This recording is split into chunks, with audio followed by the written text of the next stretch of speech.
السلام علیکم ملګرو. نن زه تاسو له د پښتو فلم غلامي خو نه منم د دې باره کې معلومات درکوم.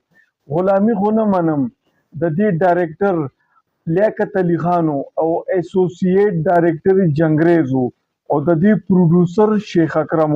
دا 2022 کې په آینه سینما باندې ریلیز شوی او هغه ټیم عوام دا فلم ډیر زیات خوښ کړو.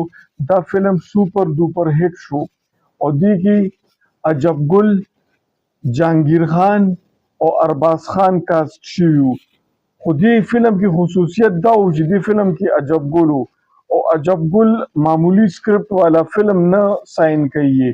فلم ما په خپله وکتو، ما بله ورځ وکتو، نو ډېر کلاسیک سټوري ده او ډېر زبردسته سټوري ده. تاسو یې وګورئ. دا فلم په یوټیوب کې اپلوډ شوی دی، تاسو ورشئ هلته وګورئ، ستاسو به هم دا فلم ډېر خوښ شي. او فلم ریکارډینګ چې کوم وو ټول په ناران کاغان او نتیا ګلی کې وو.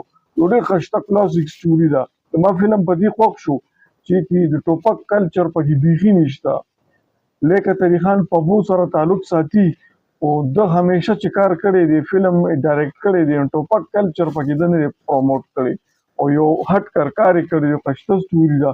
نو تاسو له ما د غلامي خو نه منم باره کې دا ویډیو جوړه کړې وه، جوړه کا چې دا په 2022 کې دا آینه سینما باندې دغه شوی ریلیز شوی او موجوده په یوټیوب کې موجود دی. ډیره مننه.